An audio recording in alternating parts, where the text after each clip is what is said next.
Welcome to the bold analysis. On August 9th last year, 2022, some voters were asked to wake up in the morning so that they can vote to send this man, Uhuru Kenyatta, back to Ijaweri. And the fourth president of the Republic of Kenya was at the center of William Ruto's, or rather UDA's, campaign, with some Gema voters really being whipped to believe that they were simply voting to send this man to Ijaweri. Now, 6 months after that election, he's yet to set foot in Ijaweri. You know, I normally say here that sometimes politics is about the order of the day. And even an attempt to smear his name and spoil it has not succeeded. As we speak, the African Union has appointed former president, or rather the fourth president, Uhuru Kenyatta, as the chairperson of the observers mission that is supposed to head to Nigeria, when the 100 million people, Nigerians, are supposed will be going to vote, getting Buhari's successor or step down after 2 years in power.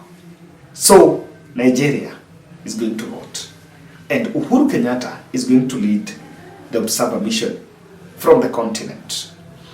Kindly subscribe to our channel, click the notification bell, and also like our video. I want to say thank you very much for those who are supporting us from every part, from different parts of the globe.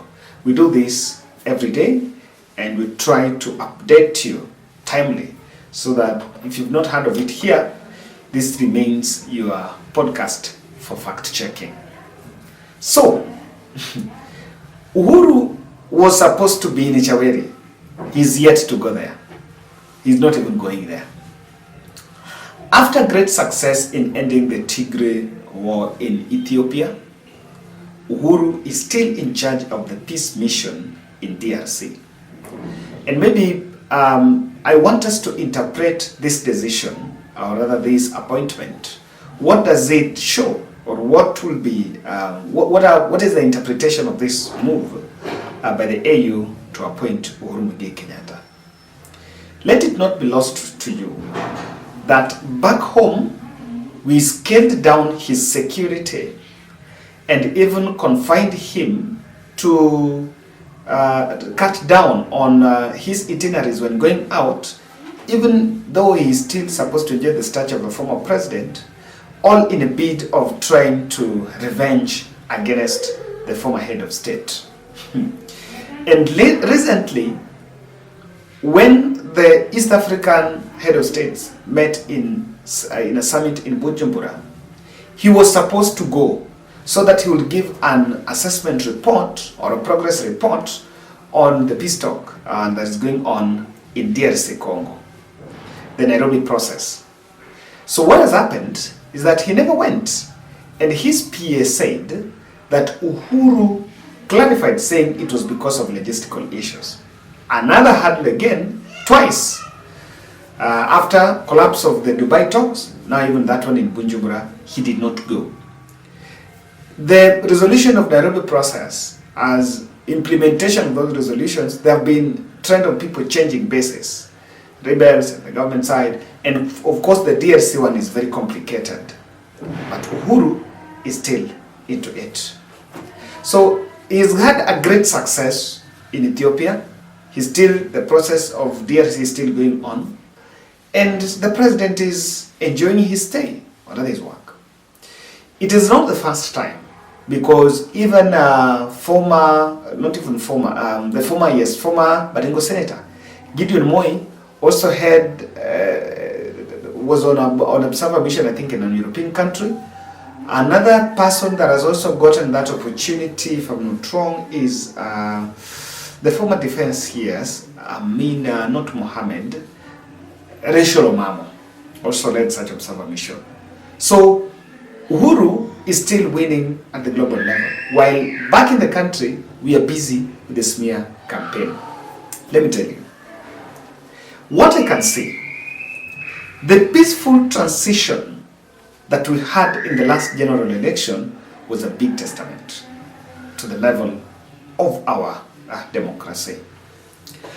I insist here that the current regime are rightfully, politically right to demonize the handshake because of what they see as maybe altering the political order that they would want.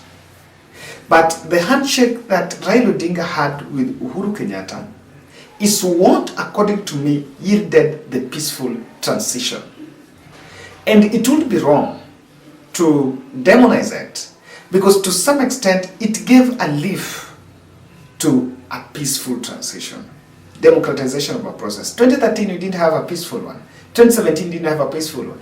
Even 2007 was worst. In 2022 we've had a peaceful transition as that of 2002. You know, and I know this is why we've seen headlines running, oh, Uhuru took billions where, Uhuru took billions there. But that peaceful transition was a big testament. And on this I want to submit and say this. President Ruto might be right to play the political playbook of the constitution and making an assumption.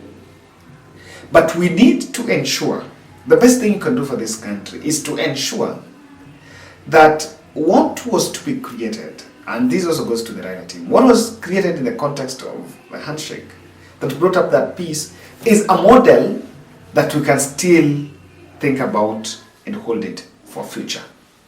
Now, the other thing I'm seeing here is this. Uhuru's international support is growing.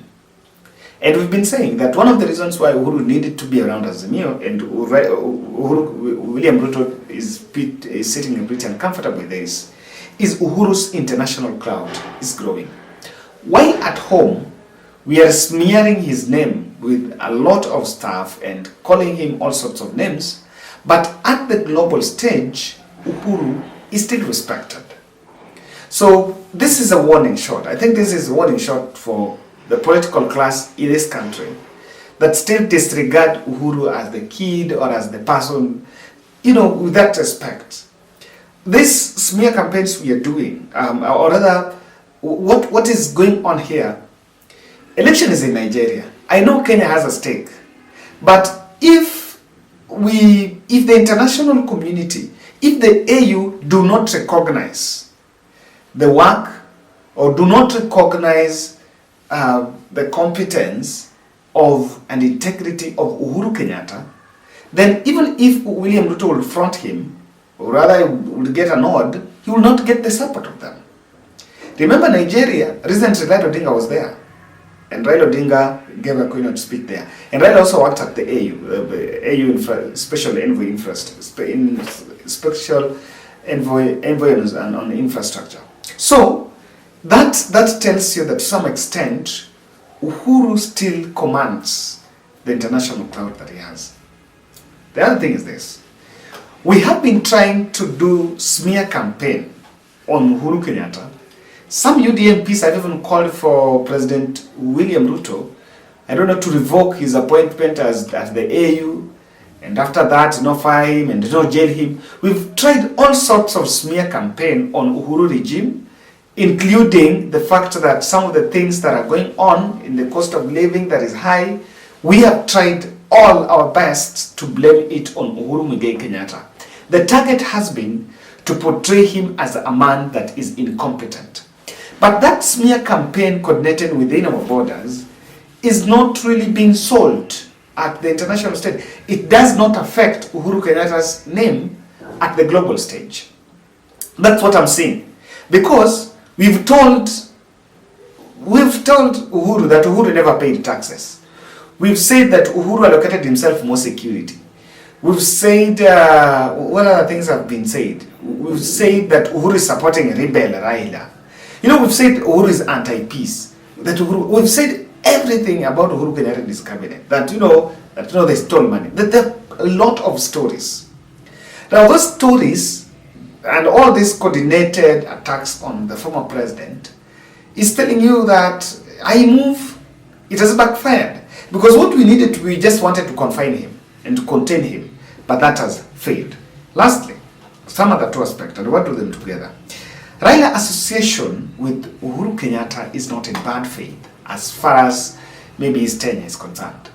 Because one thing that has been said is Uhuru Kenyatta is a statesman that is pursuing peace process at the continent level. But there was another narrative that said that is supporting an opposition here, which selfishly others have branded it as a rebel, which I think is a very selfish and a very reckless statement. But then, that has not affected. Do the continent look at Raila as a rebel? No. They don't look at Raila as a rebel, as many would want to. In fact, I saw there is that narrative that is being, no, supporting rebel, no. And that is meant to taint his name. But Raila is an opposition politician. He has been opposition for long. So the conversation about being a rebel, I think, has not worked out.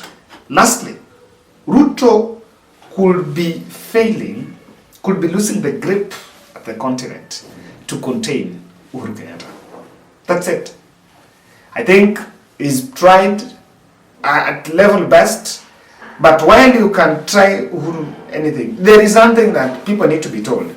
You cannot change the fact that Uhuru Muigai Kenyatta was the 4th president of the Republic of Kenya.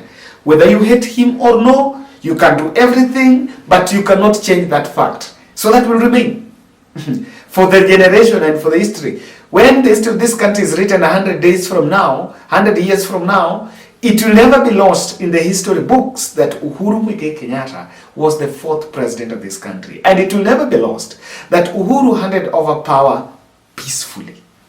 That's it. Africa is outgrowing that Mugabe era thing and our neighbor from this side of Banangi. We are outgrowing that. And to some extent, Emolipa.